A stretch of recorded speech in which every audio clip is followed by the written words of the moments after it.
The moment. Most of you have already met me. I am nephew of my dear Uncle Alan and Auntie Anita. And I just want to say a few words about the profound impact that Uncle Alan had in my life. My mom, she had the pleasure of visiting Uncle Alan back in 2019. And I really wish that despite my job and everything when I was working, that I could have made it back in 2019 just to see him over here one more time. But I couldn't. I wish I could change the past, but I can't. And I'm here today helping my auntie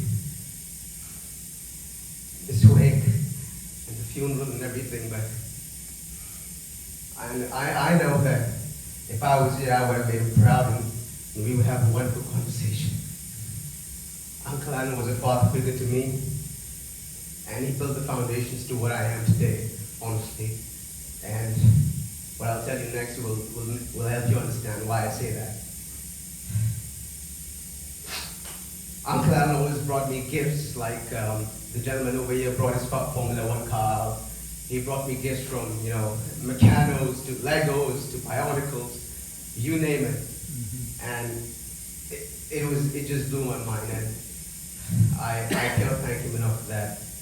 To opening my mind to travel, to encouraging me to keep fit, to get involved, to participate in football, in activities, in sports, to telling me to get the best of my education, to respecting my elders, to making sure that I don't get involved in unnecessary conversations that used to happen with me in our family.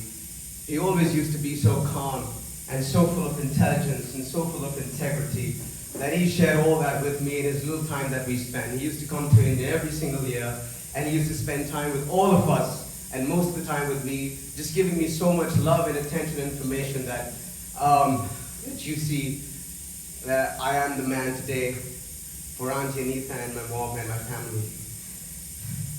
He taught me how to play the guitar as well.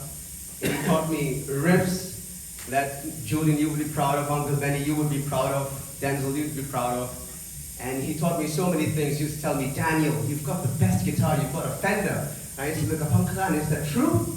A Fender? Wow, I love that. And he just left so many memories that it's hard to explain and put it all in words. One small story that I want to share with you as to what he did for me was when we were, and again, like I said, he opened me to travel and everything, and that's why I am able to make it here today.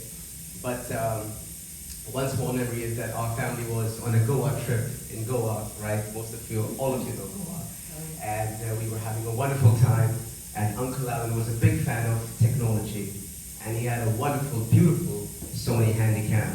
And this was back in the 2000s. And at that time, the Sony Handycam was the biggest thing.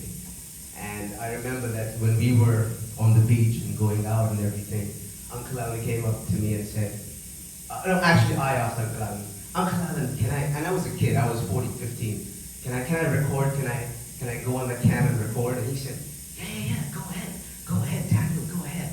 And I took the camera, and I'm putting in my fingers in that strap, just holding it. And Auntie Anita comes in, and she's like, sweetie, don't give it to him. He's going to break it. He's going to drop it. And Uncle Alan's like, Anita, he knows what he's doing. Give the lad a chance. And that was one of his parting gifts when he came back to London. He left us that Sony Handycam. And the videos, the memories that I have with my family and him on that Handycam still lives to this day on that tape. And it was absolutely fantastic. And he made me what I am today. Like I said, he is a father figure. I cannot thank him enough for his guidance, for treating me like one of his, not a nephew, but a child, like one of his children. And I really appreciate it. And one more thing is that I used to try and teach him Hindi. I used to be like, Uncle Alan, you've got to learn a few words, so when you go back, you impress the people that you have over there. And in return, he taught me a little bit of Swahili. I know it's difficult to learn different languages, but one word that I will always remember is the word Rafiki. Nice one. I am his Rafiki, and he is my Rafiki, and may his soul rest in peace. And I'm sorry for Uncle Adam that I wasn't able to make it when he needed me the most in the last 3 years. Even if I could make it in 2019, I would, but I was not able to. And I'm sorry for that, Auntie Anita and Uncle Adam. But I hope that I can make you proud, now and today and forever, and just do the best I can. So, yeah. Those are my few words. Thank you.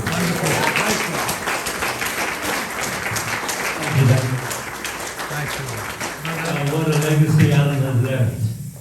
So many people that he has touched.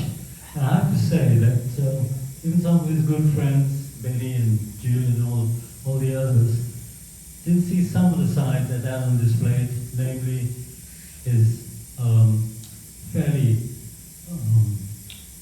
intellectual side, the side that was demonstrably loving.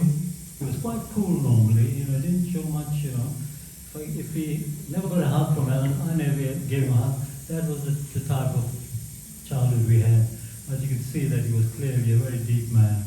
And as everyone has spoken about it, pretty wise man too. Thank you everyone. Does anyone else want to say anything? Do you want to read some? Yeah. You can do it. I can give you. Would you like?